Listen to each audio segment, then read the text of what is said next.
Gary here from Vietnam Air War and Combat Aviation and Defence, and today I'm going to be interviewing William here. William's a gunner, Yes. yeah, we're going to talk about the history of the AC-130 and how it developed. Welcome, William. Oh, thank you. Yeah, one of the common questions I get, I'm only 65, but some guys say, well, hey, were you over there in Vietnam with us? And I say, no, my high school gym class teacher wouldn't let me out of class to go fly missions on a trail. So I actually started in the AC-130 after Vietnam in 1978. But where I come in with the Vietnam War history and the development of the gunship being part of the community for as long as I have is I wrote two books on gunship history with a lot of deep dive research, including all of the operations, combat operations in Vietnam, which the AC-130 started out actually on, believe it or not, April Fool's Day of 1967. That's when the Wow. program began. The reason why the AC-130 program began is the AC-47, which first hit the trails over there, hit Vietnam in late 64, was very successful, yet they had kind of reached their limit as far as capabilities go, especially hunting trucks on the Ho Chi Minh Trail. So they meaning the Air Force, wanted a larger, more heavily armed aircraft that could fly at higher altitudes to get above the anti-aircraft guns. And their sole purpose was they were going to build AC-130s, C-130 based gunships. So the very first prototype, which now sits at the Air Force National Museum up in Dayton, Ohio, uh, tail number 626, that was the prototype that they built within the Air Force itself in modification. A company didn't do it, although some companies or vendors did contribute basically work and avionics towards the project. It was an all Air Force project moving really fast. And they deployed it to Vietnam in summer and fall of 1967.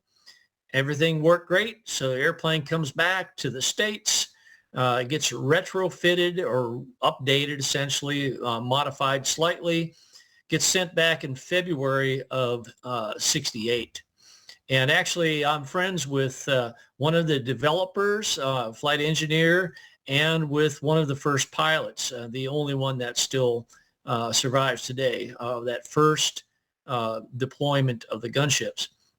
So uh, in the meantime, when that one single AC-130, which they really didn't call it an AC-130, they call it Gunship 2, AC-47 followed AC-47.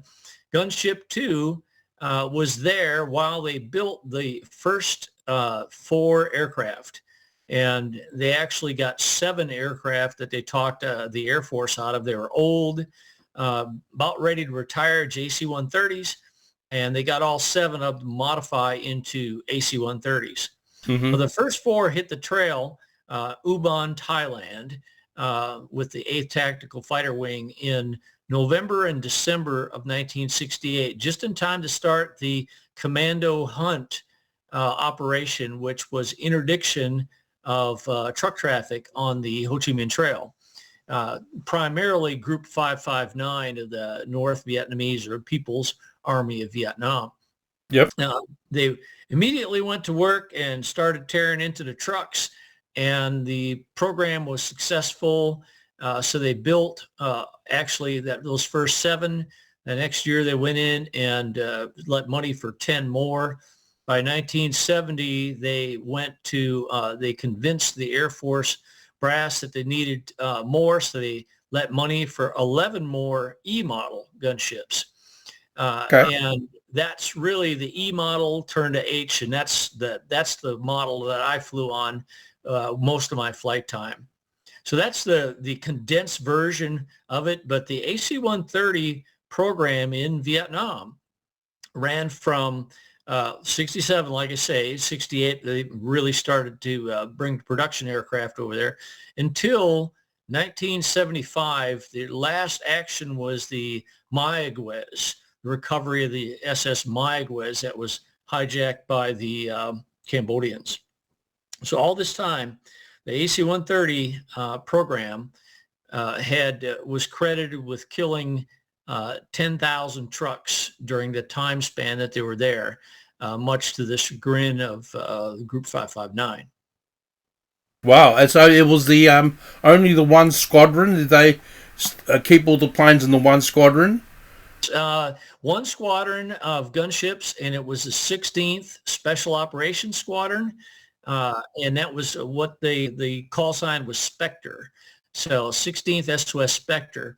But prior to that, the prototype was actually initially assigned to the 14th Air Commando Wing, Det 2, but also based in numerous places, but it found itself back in at Ubon in Thailand as well. And the what were the armament on the first series of planes? The first airplane was actually called the Plain Jane. I don't know where they came up with that name, but it was a Plain Jane. So its armament was four 20 millimeter M61s, four 7.62 millimeter miniguns, which in the Air Force we call GAU-2s. So they were carried a lot of ammo. The 20 millimeters, 1,500 rounds behind each gun, say a total of 6,000 rounds. They could carry up to over 20,000 rounds of 7.62. So that's the primary job the gunners had, was to reload them in flight, because especially the 7.62s, they only had a 2,000 round capacity in the helical drum. So that would squirt out pretty quick, and then they would reload the guns in flight. And the same thing with the 20 millimeters. They didn't typically carry extra ammo, but they could. But that was to keep the guns running. That's the gunner's task, is to keep them running, because technically they are crew-served weapons. And the plane itself, how many crew did it have? Well, there was the initial airplane started out with a pilot, co-pilot, flight engineer, a navigator, and what they call a night observation device operator, a NOD. It was essentially a starlight scope. If you're familiar with those old starlight scopes, it was mounted on a pintle up in the former crew entrance door. That's that door up front and on the left side of the airplane. And they actually had a navigator they called the NOD operator, would stand out there in the open air scanning for vehicle traffic on the trail. And that was a pretty wild ride. It's a lot of stress on your legs, as they tell me. I can only imagine that. Then they had a booth in the back of the airplane that had a infrared operator. And then they had the initial airplanes had four, sometimes five, but typically four gunners on board. And then the very last one was the illuminator operator, which he operated the flare launcher. And there was this giant 40 kilowatt light in the back that nobody really liked to use because it would highlight their position. But that was the job. That was the basic crew of the first Plain Jane models. As the aircraft grew in both avionics and in scope, that they added other crew members, including a fire control officer eventually, who was again another navigator, electronic warfare officer, and that's really about it. One of the gunners always rode right scanner as well to scan for threats out the right side of the aircraft. Sure. And then when did they start putting the heavier guns in the plane? Well, come 1970, the airplanes started getting hit more often, and we actually lost one in 69 due to 37 millimeter. It basically crashed on landing back at Upon because it had lost all hydraulics.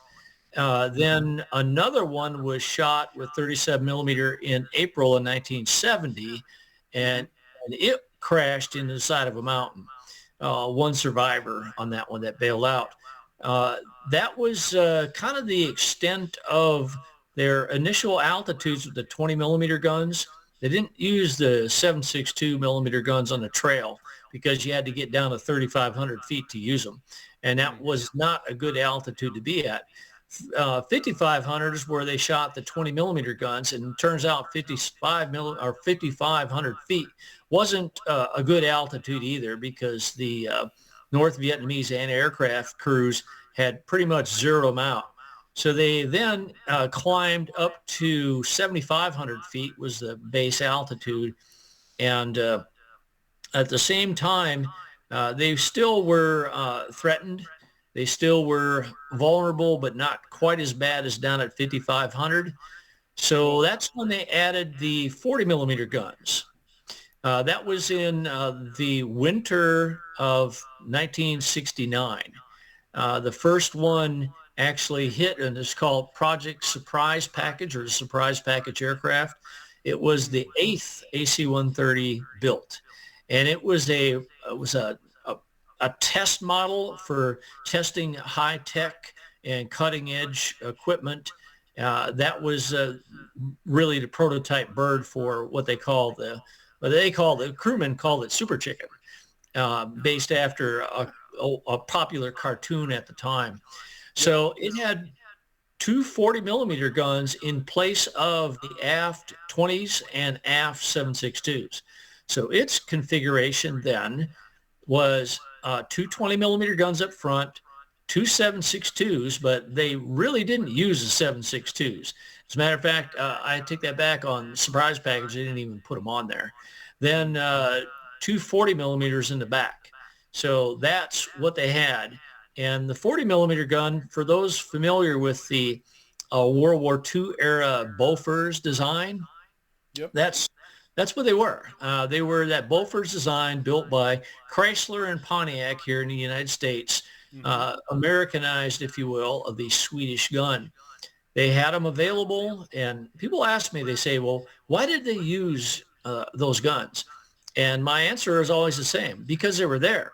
They had them, and they were quick, and they were very crude, and they wanted to get effect as soon as they could, so they put them on the airplane, tested them in combat, and they worked very well. And so then the whole fleet was modified with 40 millimeter guns in that same configuration. The follow-on airplanes didn't have, there was 10 of those. They didn't have the same level of cutting edge equipment as the Surprise Package did. They just didn't have, a lot of that stuff was one off. So they made what that airplane was called, not Surprise Package, it was called Pave Pronto, meaning get them over there quick. And Pave was the name, or the program name, for the program office up at Wright-Patterson, Ohio. So now they're up there at 10,000 feet altitude firing on these trucks. 40 millimeter is just under a 2-pound projectile. They made a special projectile, the U.S. Navy did, called Mish Metal, which was essentially a Ronson cigarette lighter flint sleeve that they would press inside the projectile body. And when the projectile functioned, high explosive, high order, it'd throw up a shower of sparks about 30 feet high and about 30 feet in circumference. So big splash, lots of fragments, lots of hot fragments, because their whole objective was to bust open the fuel tanks on these ZIL 157, and that's the typical truck on the trail, but there's other ones, gasoline-powered trucks. So bust open the fuel tanks, get the fuel to leak out, and then light them on fire with the Mish Metal, and it worked very well. So eventually, the North Vietnamese brought in 57 millimeter guns. Whatever we would do, they would counter. And I got to say, they were really good on their tactics as well, because they kept on adjusting all the time. Bring in 57 millimeter, and some of those were tracerless 57 millimeter. So you'd see a flash on the ground and you'd never see it coming at you. And we Hmm. had one airplane get hit in 72, blew a big hole in the belly, and the IR operator, who's a personal friend of mine, he lives out in Washington State now, but retired as a colonel. He actually fell into the hole Mm. and almost fell out of the airplane. If you go up on YouTube and look, there's a story of it that I sponsored these guys up here last year and got them videotaped. It's called Spectre 17 or Spectre 17. And it's a story of that incident. And there's four of the survivors that actually give very heartfelt rendition of what happened that night and their brotherhood and how they got together 50 years afterwards. And it's a really neat video. Well, he would have got such a ride on that plane. Oh yeah. It was definitely something that came right out of the movies, really, but it really did happen. So now with the altitude and the 57 millimeter in 1971, late 71, they started to experiment, say, well, we need to get bigger guns so we can fly higher and fly above this 57 millimeter. But trouble is 57 millimeter would go up to 18,000 feet. We couldn't fly that high. So, but yet the accuracy fall off the higher you get. So there was some level of threat mitigation then. So they started playing around with ideas for bigger guns, and a few were first considered, but in the end, the 105 millimeter, 105 millimeter Army M102 howitzer was the gun we adapted to the airplane. And that first was, to date, as far as I know, that is the largest cannon ever installed on a gunship or on an airplane in general. It's the projectile is 32.4 pounds, just the projectile. We charge 7 straight up artillery round, but our ammunition is crimped rather than semi-fixed like artillery because it's just, we don't need to adjust charge or anything else. We can use different fuses, but that's really the extent of it. So they had fielded initially 2 rounds in 1972. It was February of 1972 when the first aircraft arrived in Vietnam, or in Thailand, actually, at Ubon. And so they got over there. One of the rounds was high explosive, and the other one was white phosphorus. Those were the two. And it's the same principle as the mish metal. So you bust them open with the high explosive, and then you shoot white phosphorus on it to start the gasoline on fire and burn up the truck and all the supplies that are on it. Because that was really what it was. The whole effort to interdict the Ho Chi Minh Trail was to stop the supplies that were flowing into South Vietnam, that were going through Laos and Cambodia. So when the 105 first fielded, it was like magic. You hit a truck with that 32-pound projectile, it virtually erased part of the truck. Bumpers would go flying off, the hood would go flying off, the truck was definitely dead if you hit it. Even if you missed it by just a few feet, the fragments, 105 HE, that M1 projectile body, produced about 3,500 fragments. So yeah, I mean, it put a lot of holes in things and stop. Now, the effect that the gunship had, and I think this is probably a good time to interject this, on the Group 559 drivers was tremendous. They knew that they were all the operations were at night. The North Vietnamese, they operated at night, going from one bin tram to the next. They really had a good system. It was almost efficient, like Federal Express or one of these courier services. They really had their stuff together, so they were vulnerable when they left their bin tram, and that's when the gunships hunted them at night through these numerous trails. Well, what it turned out to be, after the gunships were starting to pick apart these convoys, first thing they did was make the convoy smaller. so they wouldn't be able to get 40 or 50 trucks in one night.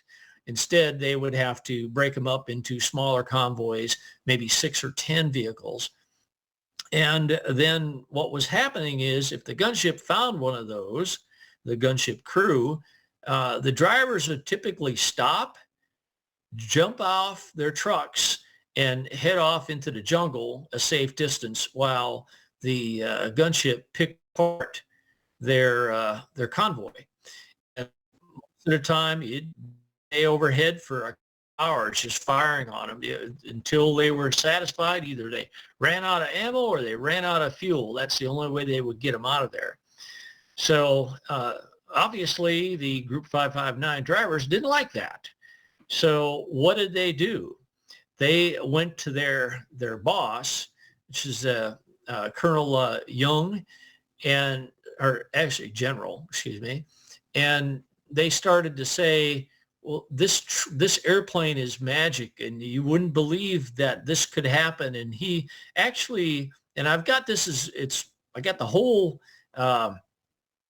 conversation summarized in book number 1, Ghost Riders, 68 through 75. And where he says, my men, you men are cowards.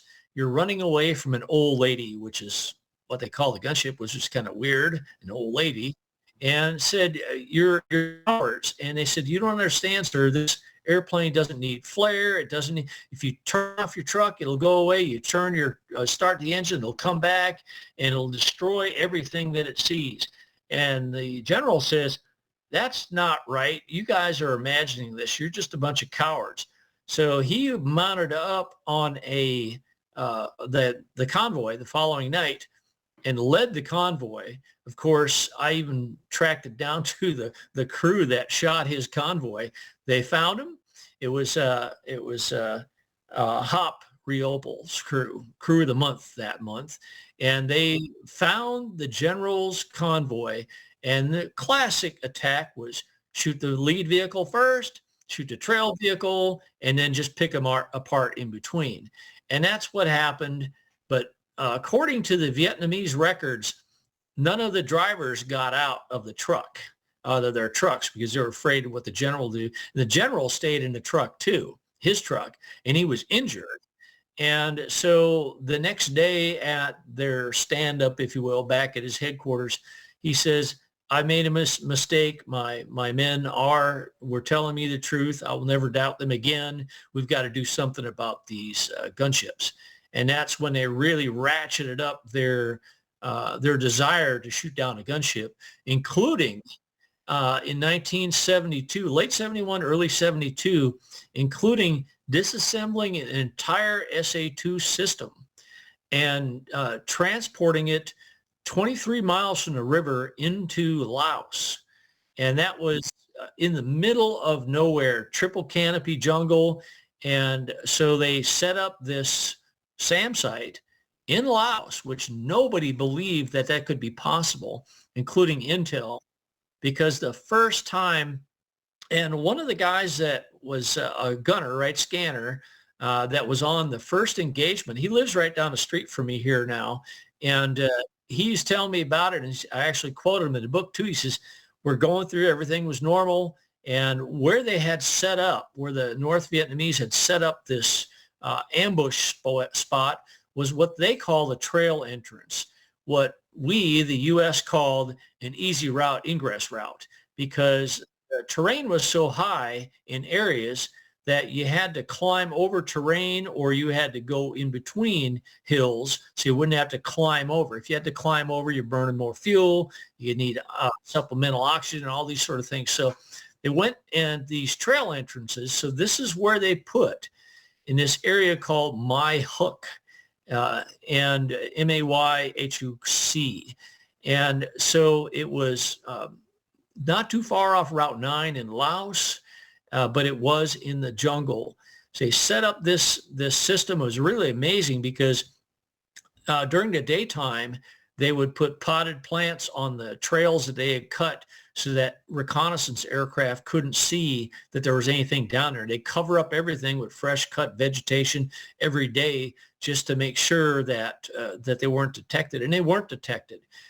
There was one of our crews earlier on that found and fired on what they believed was an SA-2 missile motor, and they hit it in a big explosion. And I interviewed that guy too, and they went back and reported to Intel, and Intel says, "You're imagining this. There's no way that could be an SA-2." So they blew it off. And then back to the first engagement we're talking about, he said, yeah, all of a sudden the whole jungle lit up and looked like a car headlight coming at us. And it missed them because the North Vietnamese were firing it as the aircraft had already passed. So it was a little harder to track them. So they actually engaged two airplanes. Now finally and missed.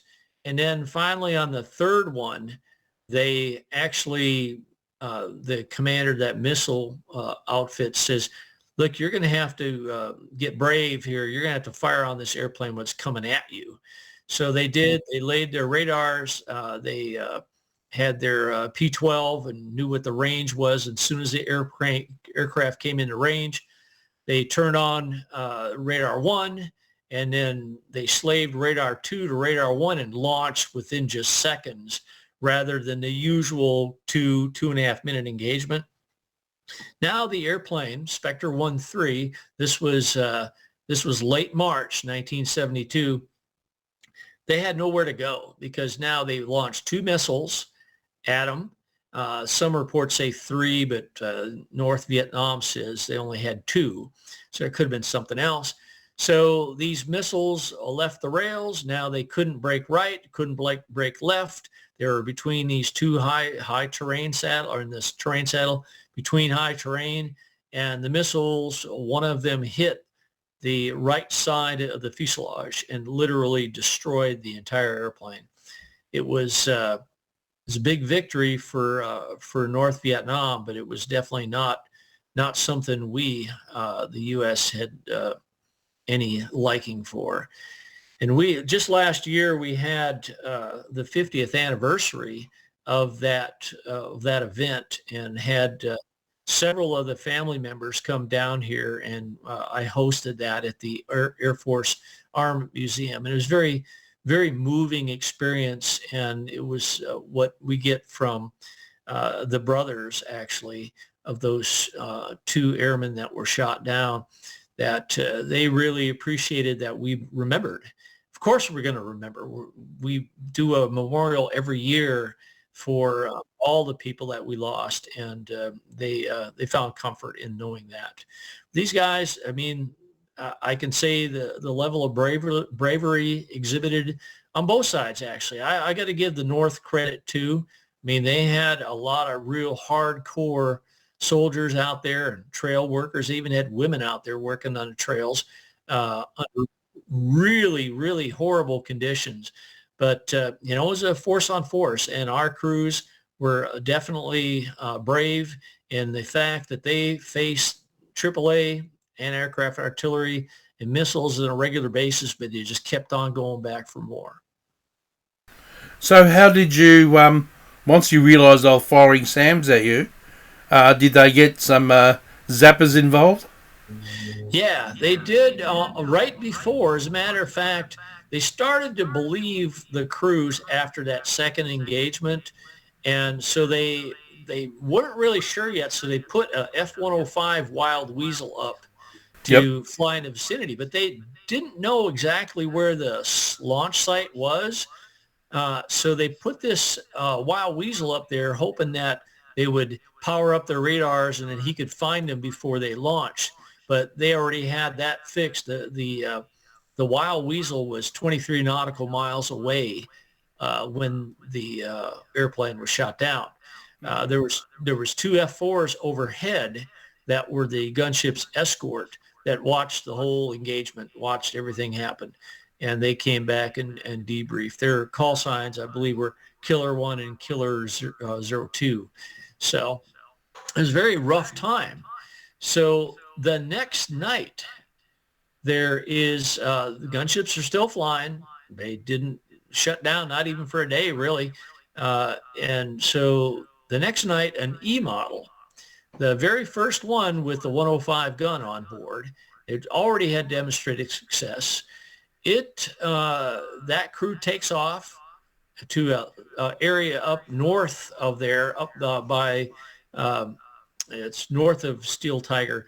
Mm-hmm. Can't remember. It's up by the Plain of Jars, but they're going up there to fire or to hunt a different part of the trail. Nobody wanted to go back around where we lost Spectre 1-3, which made sense until you don't know where they are. So they went up there, and guess what? They get hit by a 57 millimeter. So in the right wing. And they got a wing fire. And the pilot, who actually I interviewed him too. He lives up in South Carolina, really, really good guy. And the airplane's on fire, not trying to bail out because they wouldn't want to bail out right over the trail. And the thing is, the pilot had told his crew, because, just the night prior, lost the whole crew. He says, you don't need my permission to bail out. If you feel any of my crewmen feel that they are threatened, you don't need to wait for me to tell you to bail out. You bail out on your own. So they get hit in the wing, and they're trying to get the fire out. So the co-pilot, he sees the fire out there because it's on the right wing, and he goes, screw it, I'm out of here. He jumps up out of the seat, runs down off the flight deck, and bails out of the right scanner seat. Pulls his parachute. They're doing like 200 plus knots. So he Yep. bangs off the side of the airplane, pulls his chute, down he goes. One of the gunners in the back, he sees this parachute go out, and he says, next thing I knew, I was out. So both those guys bailed out.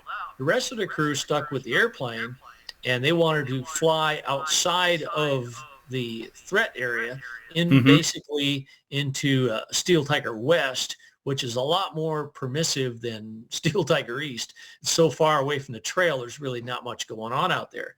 So here these guys are, they're on the ground looking up as the airplane flies away. And they landed right next to the trail that they were shooting up. So it was pretty interesting night. I've read both their reports. It was not the place you wanted to be. So the next day, and Did they get rescued? yes, but the rest of the crew, they flew towards Ubon, Thailand, and just before they were getting ready to cross the border, the pilot ordered everybody to bail out. They bailed out.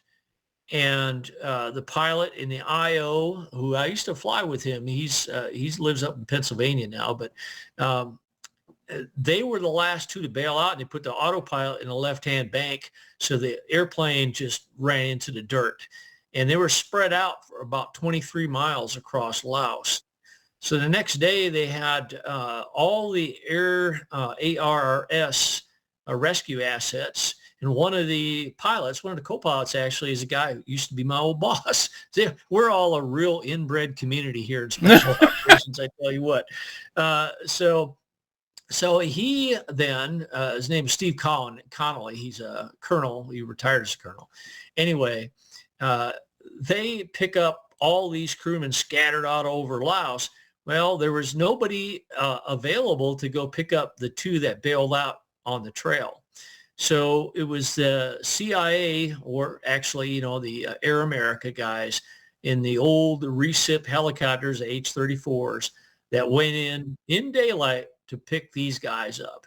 And you want to talk about a wheelbarrow to hold their balls. And I know one of them, Alan Cates. I met him here when he was on Hurlburt a couple years ago. And he was kind of downplayed. I said, no, you don't need to downplay it. That is a very courageous.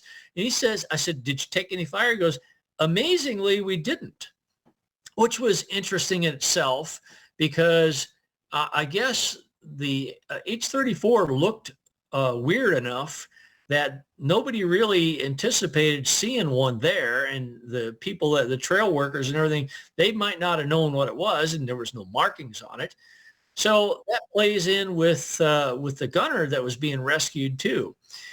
So the pilot then says, well, took up a hover over the survivor And his flight mechanic, they only had a flight mechanic and a pilot, no co-pilot.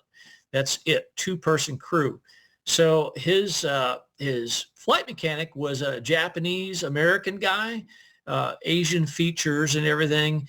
And he says, well, we took a hover over the survivor and we're in contact and radio, and the flight mechanic looks out like this and sends the litter down to pick him up. And the guy looks up and sees this Asian guy in the helicopter, and he goes, oh my God, I ain't getting on, because he thought it was a North Vietnamese trying to trick him into picking him up. And then after a few cuss words, apparently, get on the effing litter, they picked him up and gave him a tuna sandwich or a bologna sandwich, something like that. And he was all happy about that, and they took him back. You really can't make that kind of stuff up, you know. What a story. Yeah, and he actually published that story, and it's called, I think it's The Great Spectre Easter Egg Hunt, and it's up online. You can find it if you dig far enough on it. But it's an interesting story, and the co-pilot was picked up by another pilot named Jackins, and who has passed away many years ago. But that's Air America saved the day on that one.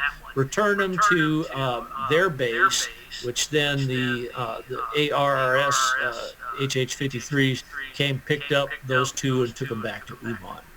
So a really exciting 2-day event there in the 16th SOS in late March of 72.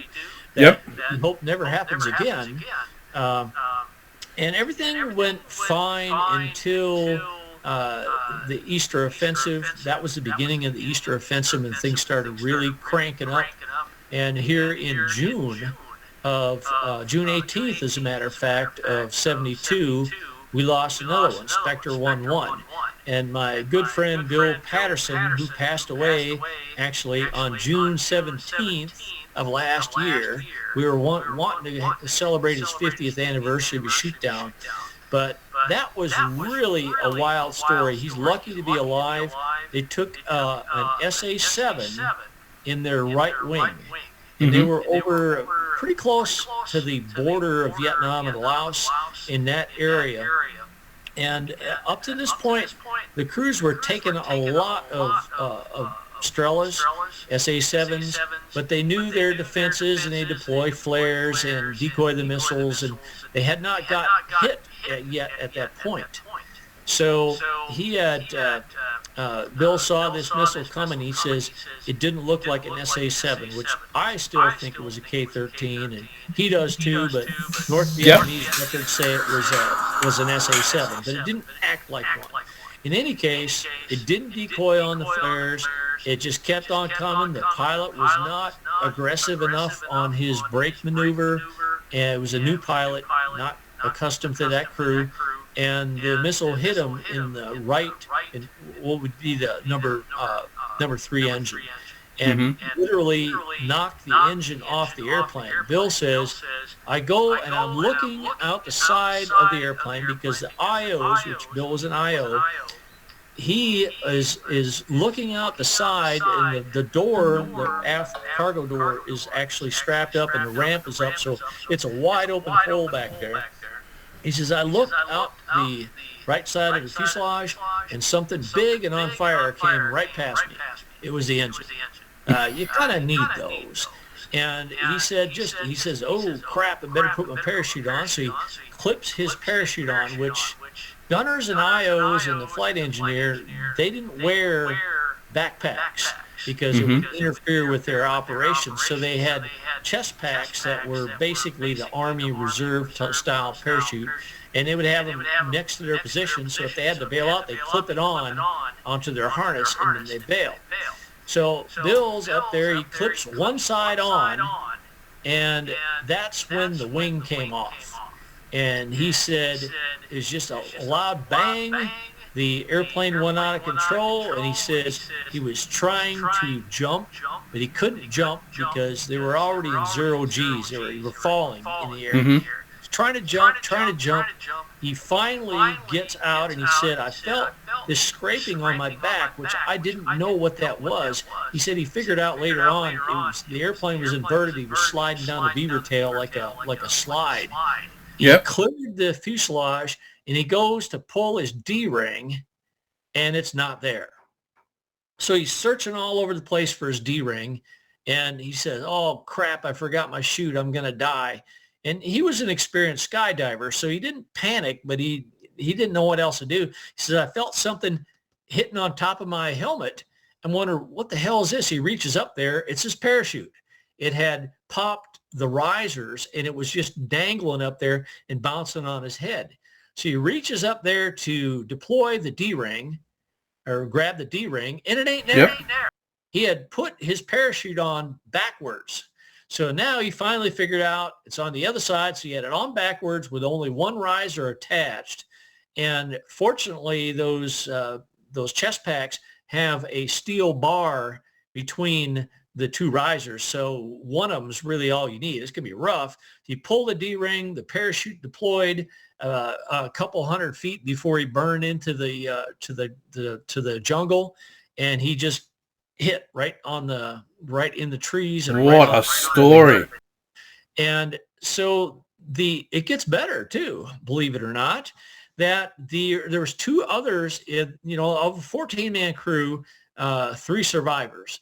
And here's the story of the other survivors. So Bill's already out of the airplane. We don't know exactly the timing of this because it happened real quick. The 2 sensor operators in the booth, which is about maybe 25 feet from the open ramp. They said they heard the alarm bell ring. The pilot was ringing the alarm bell, bail out, bail out, bail out. So they got up out of their seats and one of them made it as far as the 40 millimeter ammunition rack, which is right outside the door of the booth. And the other one made it as far as the aft seat in the booth where the fire control officer sits typically. And all of a sudden they said the wing came off is what they figured, but they were spinning up and they couldn't move. They were frozen in place at zero or in G-lock. So the airplane was spinning up. They were in G-lock. They couldn't move. And both of them said in their statements, their official statements says, "We knew we were going to die." The one of them says he was pinned down in a seat and just watching the ADI spin. He said, "I knew we were going to die." And the other one was there pinned against the ammo rack. He says, "All I saw was gunners' bodies pasted all the way around the fuselage." And both of them said, all of a sudden, there was a loud bang and everything got dark and I felt like I was falling. And so I just pulled my ripcord and my parachute deployed and I saw the airplane hit the ground and burst into flames. So what had happened is the tail of the airplane broke off and spit those guys out. Talk about luck, just pure luck. That had the tail not broken off, they would have went down with the airplane. But the tail broke off. Remember what I was saying earlier, these are old airplanes. They've been around for a long time and they had a lot of stress. Plus, a C-130 is not an acrobatic airplane. So when all those big control surfaces are spinning end over end like the airplane was doing, it has a tendency of coming apart. So both those 2 survivors are still around yet, but they're not in the local town here. But Bill, like I say, passed away a day before his 50th anniversary. So that was probably the most unique aircraft loss that Spectre had. Of the total, there was 6 total AC-130s lost during the Vietnam War. Hundreds or thousands of sorties flown, but 6 aircraft lost. And when they were complete with operations in Vietnam, 10 of them went back to the States for active duty, and 10 A models, the original ones, went over to Duke Field in the Air Force Reserve. Additionally, 2 of the A models were so badly corroded that they retired them as soon as they come back. So the whole fleet in post-Vietnam was 20 airplanes, 10 H models at that time, because the E models were converted into H models, different engines, some more avionics upgrades, and some fuselage mods, and 10 A models. That was all there was left of the fleet. What a fantastic story. Thank you so much for sharing that with us, Will. Oh yeah, it's all our history, and what I get is a lot of this stuff I learned for myself and just doing the research for the book. And there's never been a comprehensive history, combat history of the AC-130 until now, and that's what so many of my friends and former coworkers that have the book. There's a couple thousand copies out there now. They all say the same thing. They say, "Thank God somebody finally wrote this down, because you know what? When we die, our stories die." And Well, not if I can help. I mean, here I am with the Vietnam Air War trying to, keep these stories alive. And if you've got a copy of your book there, give me a photo of it and I'll promote it on the site. That's no problem. So you want me to send you a picture, or just, I got one here. I can hold it up to the screen if you want. I can hold it up for the screen for now and then send me a picture of it. I suppose it's on Amazon somewhere, isn't it?